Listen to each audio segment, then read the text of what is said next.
Hi, my name is Lexi. Welcome back to my channel. Today I want to talk about not relying on motivation, but focusing on discipline instead.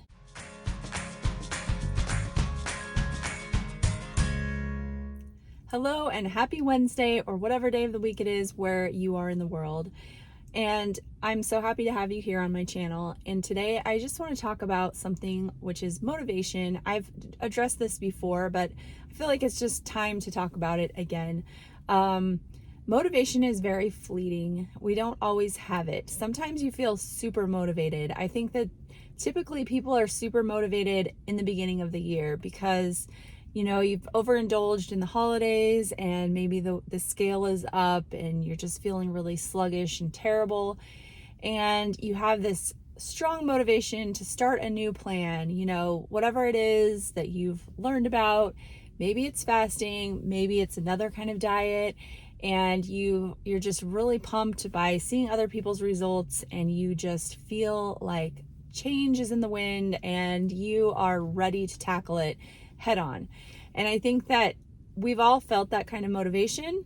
We've also all felt that motivation drop off, sometimes off of a cliff.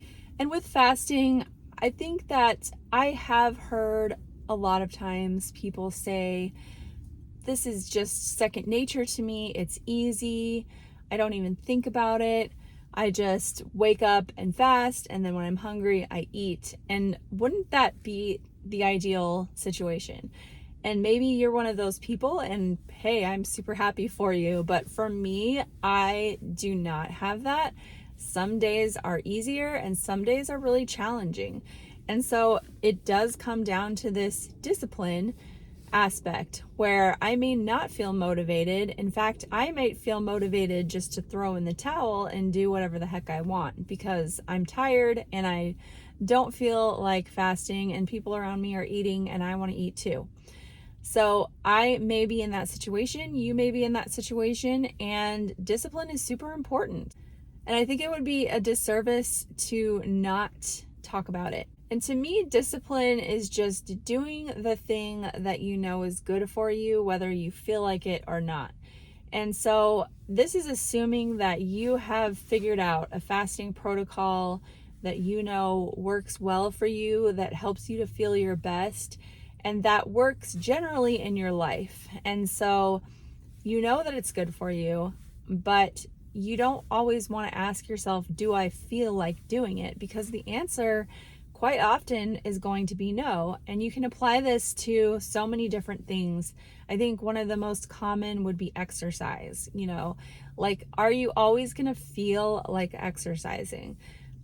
Not quite often. You're probably not going to feel like exercising. You're trying to get yourself up out of your nice warm bed to go for a jog or to do some weightlifting, and you just would rather stay in that nice warm bed and have an extra hour of sleep or however long it is than to do that. And discipline goes hand in hand with making habits. And so I just want to kind of reference and refer back to this book, which is fantastic.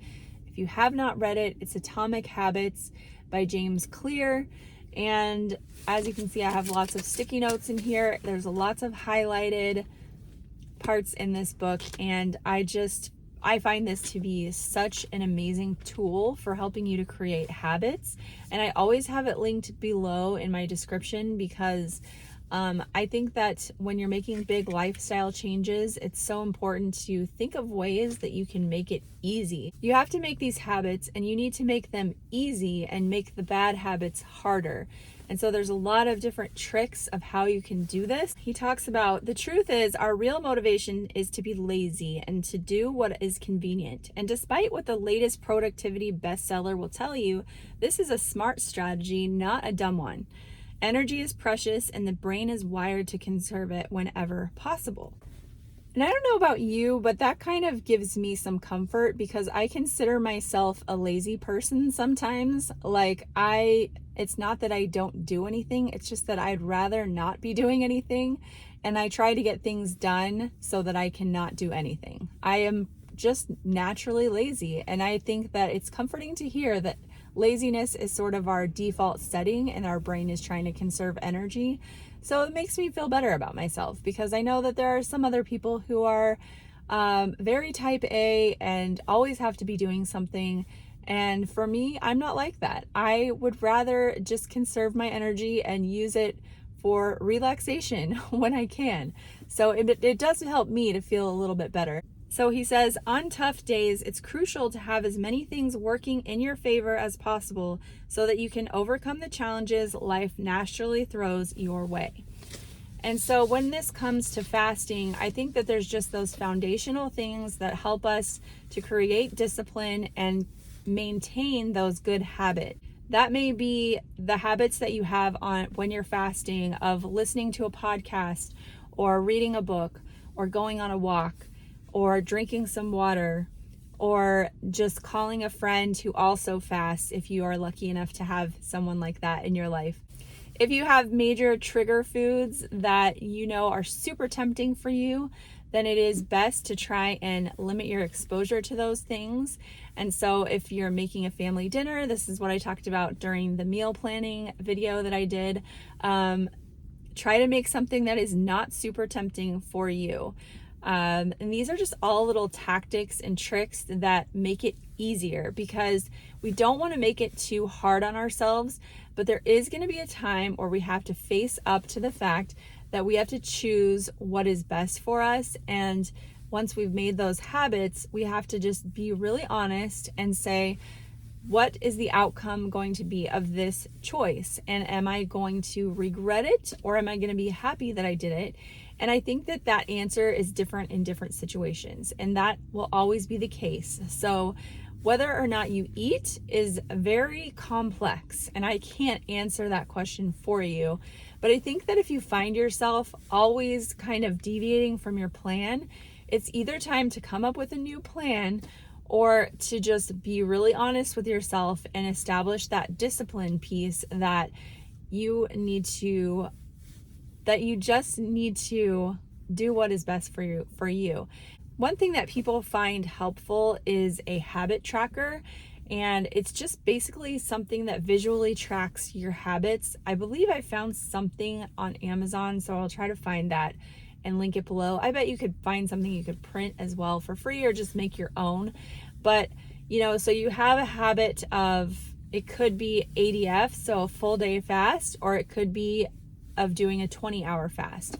And so you mark off on a calendar or on just a habit tracker what you accomplished, and you just mark it off every time you did. You don't mark it if you didn't, you just mark it that you did. And that visual motivation, it just helps you to see that, yes, I'm on track, I'm doing this, and even though you're not perfect, you're still making progress. And these habits, they just create this discipline to become a part of your identity, which is something that James Clear talks about a lot in Atomic Habits as well, is that something becomes a part of your identity. I am an intermittent faster. You're not saying I'm trying to fast. I'm trying to intermittent fast. You say I am an intermittent faster, and that becomes a part of your identity.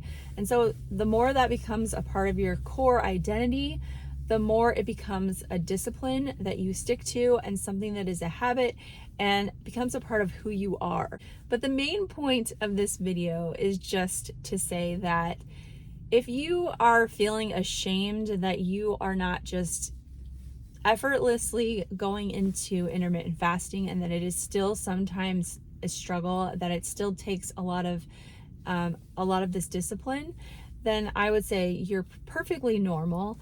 If it is like a white knuckling experience all the time and you've been at it for a long time, then it's time to kind of troubleshoot and look at what you're doing and see if you need to make a change, whether it's a change to your fasting protocol or to the foods that you eat, or any number of different factors. But if you know that you've got it all under control, and if you feel so much better and everything is moving in the direction that you want it to, then there are going to be those times that you need to rely on discipline and habits versus just having that magical motivation that carries you through. And it's very much a mental thing versus an emotional thing. So anyway, I hope that helps you in some way, and I do hope that you can find the ways that help you to make it easier in your life, to make it more of a habit, more of your identity, and something that you default to rather than having to overthink it all the time. And I just want to encourage you and tell you that you're doing a great job, and I know that you can find a way to make this work. So I will see you guys next week. Thanks for watching. Bye-bye.